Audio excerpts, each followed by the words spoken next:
Raghu auto rickshaw driver है। वो रोज सवारियों को यहाँ से वहाँ पहुँचाया करता था। कभी कभार रघु को दिन भर सवारियाँ मिलती थी, लेकिन कभी कभार उसे सवारी की तलाश में यहाँ वहाँ भटकना पड़ता था और रोज शाम 8 बजे उसे रिक्शा लौटाना पड़ता था। उसका रिक्शा किराए पे था। लाओ रघु, आज के 400 रुपए। आज मुश्किल से 800 रुपए की कमाई हुई है सेठ। वो सब मैं नहीं जानता। मेरे ऑटो का एक दिन का किराया है 400 रुपए।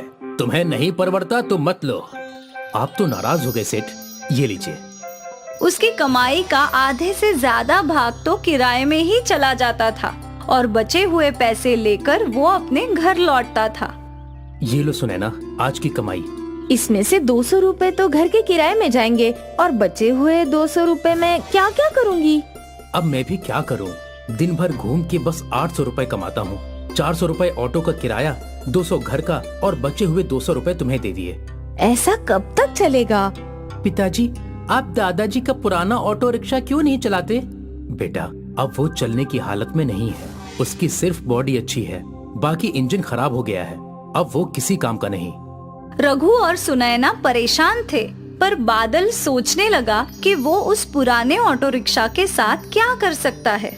कुछ देर बाद बादल वहाँ पहुँचा जहाँ वो पुराना ऑटो रिक्शा था। वहाँ उसका ध्यान एक पुराने कंटेनर पर गया। ये तो किसी पुरानी ट्रेन का कंटेनर है, पर ये बस आधा है। बादल उस कंटेनर के अंदर गया तो वो कंटेनर काफी बड़ा था। ये कंटेनर मेरे घर के जितना बड़ा है कि मैं इसमें सो भी सकता हूँ। मैं क्या, इसमें मेरा पूरा परिवार रह सकता है। अगर हमने इस कंटेनर को पुराने रिक्शे पर रख दिया तो हम सब इसी कंटेनर में रह सकते हैं और घर का किराया भी बच जाएगा। वाह!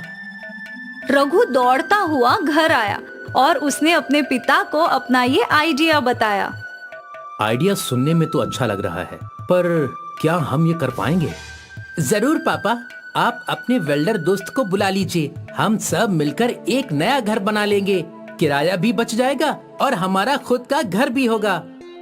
सुनने में ये आइडिया अटपटा लग रहा था, पर रघु जानता था कि बादल बहुत होशियार है। उसने सोचा कि एक बार कोशिश करने में क्या बुराई है। रघु अपने वेल्डर दोस्त को ऑटो रिक्शा के पास ले आया और उसे बादल का आइडिया बताया। वैसे ये पुराने रिक्शे की बॉडी बहुत मजबूत है और ये कंटेनर भी। हम रिक्शे के ऊपर घर तो बना सकते हैं। कल ही काम शुरू करते हैं। बादल और रघु ये सुनकर बहुत खुश थे। अगली सुबह तीनों उसी जगह पहुँचे और उन तीनों ने काम शुरू किया। शाम तक आधा काम हो गया था। कल दरवाजे और खिड़कियां लगाकर पेंट कर देंगे। ठीक है भैया। अगली सुबह फिर काम शुरू हुआ।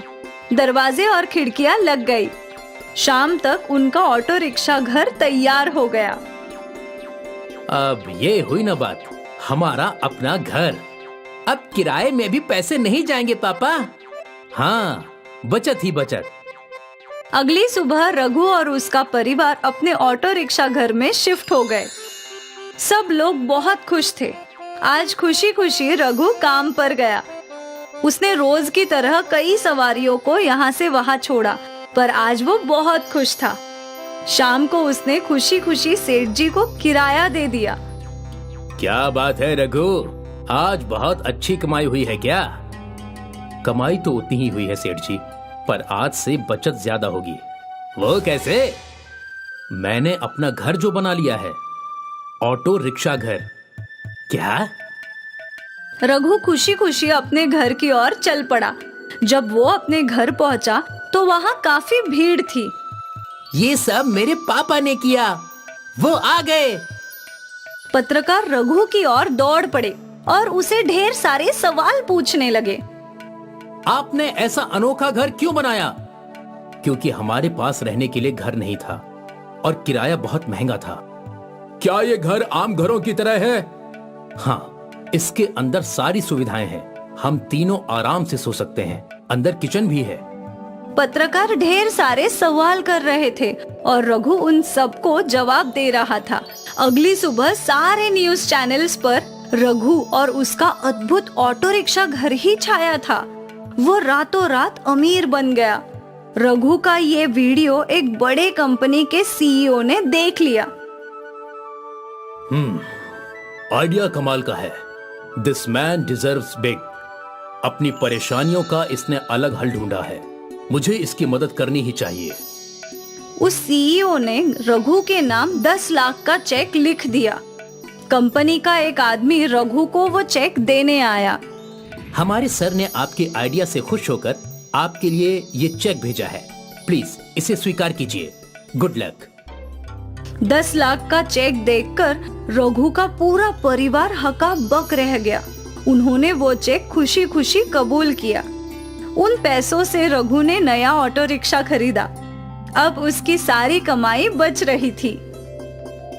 सुने ना, अब मेरी महीने की कमाई 20,000 रुपए हो गई है।